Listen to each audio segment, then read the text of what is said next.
उन्नाव के सदर विधायक पंकज गुप्ता ने श्रवण कुमार तीर्थ यात्रा का जानकी कुंड परिसर में बड़े स्तर पर कार्यक्रम का किया है आयोजन, जिसमें मुख्य अतिथि उन्नाव सांसद साक्षी महाराज रहे हैं, जिसकी अध्यक्षता भाजपा जिला अध्यक्ष राजकिशोर रावत ने की। इस कार्यक्रम में आए हुए हजारों की संख्या में भीड़ एकत्रित दिखाई पड़ी है। महिलाओं व पुरुषों की लंबी कतारें देखने को मिली है। बड़े स्तर पर पुलिस बल भी तैनात रहा है। आज इस कार्यक्रम में सदर विधायक पंकज गुप्ता ने 80 लोगों को एकत्रित कर, जिनकी उम्र 50 वर्ष से अधिक व पहुंचने में असमर्थ व सक्षम नहीं है, उन्हें सभी लोगों को अयोध्या रामलला के दर्शन कराने का संकल्प लिया गया है। वहीं मंच पर उपस्थित मंचासीन सफीपुर विधायक बम्बालाल दिवाकर, पूर्व विधायक अनिल कुमार सिंह व बांगरमऊ विधायक श्रीकांत कटियार ने श्रवण कुमार तीर्थ यात्रा पर विधायक पंकज गुप्ता की जमकर सराहना की है और यह भी कहा कि कार्यक्रम उत्तर प्रदेश का पहला कार्यक्रम है। इस कार्यक्रम में हम सभी लोगों को बढ़ चढ़कर हिस्सा लेना चाहिए। वहीं मंच पर उपस्थित उन्नाव सांसद साक्षी महाराज ने बताया कि यहाँ पर आए हुए भाई बंधुओं से मेरा निवेदन है कि अयोध्या में जो रामलला का मंदिर का निर्माण कार्य चल रहा है, उसमें आप सभी लोग रुपए 10 से 20, 50, 100 रुपए जितनी भी श्रद्धा हो सके राम मंदिर के निर्माण में दान अवश्य करें। राम मंदिर किसी एक का नहीं है, समस्त देशवासियों का है। और यह भी बताया है कि आप सभी लोग रामलला मंदिर के दर्शन के लिए अयोध्या नगरी पहुंचेंगे तो आपको एहसास होगा कि इस मंदिर में मेरा भी पैसा लगा है, जिससे आप गर्व से कह सकेंगे यह मंदिर हमारा है, हम सभी का है। वहीं मौके पर उपस्थित तीर्थ यात्रा के लिए 80 लोग, जिसमें से बुजुर्ग, महिलाएं व पुरुष शामिल रहे, उन सभी 80 लोगों को उन्नाव विधायक पंकज गुप्ता ने माल्यार्पण कर व जल से चरण स्पर्श कर आशीर्वाद लिया है। साथ में अंग वस्त्र भी भेंट कर सम्मान पूर्वक बसों में बैठाकर अयोध्या के लिए रवाना किया है। वहीं सांसद उन्नाव साक्षी महाराज के साथ झंडी दिखाकर अयोध्या नगरी के लिए रवाना किया है। उन्नाव सदर विधायक पंकज गुप्ता का यह संकल्प है कि हर तीसरे दिन 80 लोगों को अयोध्या नगरी में रामलला के दर्शन के लिए जो जाने के लिए सक्षम नहीं है व इच्छुक हैं, उनको मैं भेजने का कार्य अवश्य करूंगा। साथ ही विधायक पंकज गुप्ता ने यह भी बताया कि इसी तरीके से लगभग एक वर्ष में 12,500 लोगों को रामलला के दर्शन कराने का कार्य करूंगा। और इस कार्यक्रम में उन्नाव सांसद साक्षी महाराज ने अपने जनप्रतिनिधियों को अवगत कराते हुए बताया कि आप सभी लोग अपनी अपनी विधानसभाओं से वृद्ध लोगों को चुनकर रामलला के दर्शन के लिए यात्रा कराने का संकल्प लें और इस संकल्प को पूरा करें। और यह पुण्य का कार्य, इसमें बड़ा परोपकार नहीं है। नहीं आए होंगे और हारने के बाद आपका बेटा घर घर पहुंचने का काम कर रहा था। आज 2014 का चुनाव, हमको आशीर्वाद दीजिए। आपने भरपूर आशीर्वाद दिया और उस समय सांसद जी की कृपा और आशीर्वाद हम पर बरस रही थी। योगी जी भी आ गए थे, मोदी जी भी आ गए थे और आप सबने भरपूर आशीर्वाद देकर अपने इस बेटे को लगभग 50,000 वोटों से विधायक बनाने का काम किया। मैं इसके लिए भी आप सबका हृदय से बहुत बहुत धन्यवाद देना चाहता हूँ। 2017 का चुनाव आया, फिर आपने मुझको आशीर्वाद दिया और 50,000 वोटों से चुनाव जिताने का काम किया। 2019 का चुनाव आया, फिर माननीय सांसद जी को आपने सांसद बनाया और लाखों वोटों से चुनाव जिताने का काम किया। देश में प्रधानमंत्री के रूप में मोदी जी को दोबारा प्रधानमंत्री बनाने का काम किया। न जाने कितने काम। यदि मैं आभार व्यक्त करने का सिलसिला शुरू रखूं तो सुबह से शाम हो जाएगी, लेकिन आपका आभार और धन्यवाद मैं पूरी तरीके सुना करते थे। एक श्रवण नाम का बालक था जिसने अपने अंधे माता पिता को कंधे पर धर के तीर्थ यात्रा कराई थी। अब युग बदला है, समय बदला है।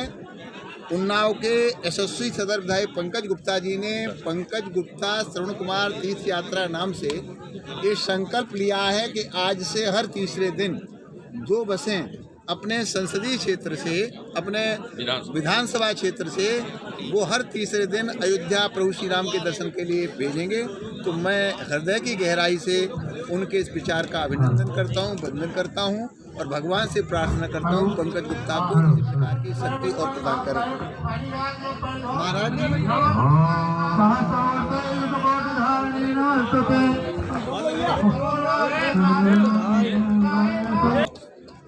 राम जी के फॉलोअर बढ़ रहे हैं, इससे पता नहीं कितने लोग परेशान हैं। जीसन अली भी परेशान हो गए हैं। मुझे लगता है कहीं न कहीं राजनीतिक पुट उनकी बुद्धि पर लगा हुआ है।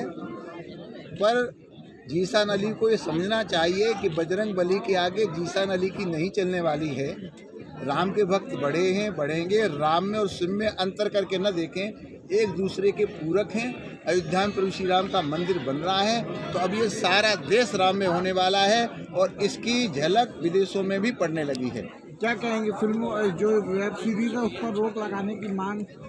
बिल्कुल इस प्रकार की अगर किसी प्रकार कोई कदाचार करता है, बदतमीजी करता है, कोई विश्वभ्रमण करने का प्रयास करता है, हमारे देवी देवताओं का अपमान करने का प्रयास करता है, ऐसी फिल्म पर प्रतिबंध लगना ही चाहिए। महाराज जी, ओवैसी को आपने अभी मंच से सुअर बताया। जो व्यक्ति कभी राष्ट्र की बात नहीं करता, संविधान की शपथ लेने के बाद जो जहर उगलता रहता है और केवल किस तरह से देश टूटे वो दूसरा अली मोहम्मद जिन्ना बनने का प्रयास करता रहता है, तो ऐसे व्यक्ति के लिए शब्दकोश में इससे बढ़िया कोई दूसरा शब्द हो नहीं सकता। महाराज जी, अखिलेश यादव नए साल पर राम मंदिर के दर्शन कर रहे हैं, कहीं चित्रकूट जा रहे हैं, कहीं मथुरा जा रहे हैं, इसको लेकर क्या कहेंगे? मुझे लगता है अखिलेश यादव के मन में कुछ और है, मजबूरियाँ कुछ और हैं। वो कामतगिरी का परिक्रमा लगाते हैं, मुखारबिंद का दर्शन करते हैं। अच्छा है जाके रामलला के दर्शन कर लें और उनके परिवार में उनके पिता ने जितने अपराध किए उनकी माफ़ी जाके अयोध्या में मांग लें।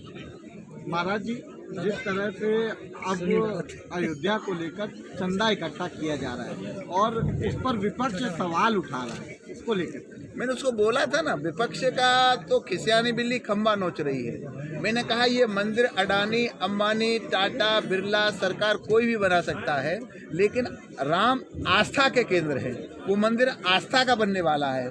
तो जो भी राम भक्त है वो चाहे 10 रुपया दे, 20 रुपया दे, 50 रुपया दे, 100 रुपया दे, हम सब राम भक्तों की आस्था स्वरूप वहाँ पर मंदिर बनाना चाहते हैं, ताकि यात्रा करने जब उनके परिवार के लोग जाएं तो कहें हमारे परिवार के भी 100, 200, 500 रुपया मंदिर में लगे थे।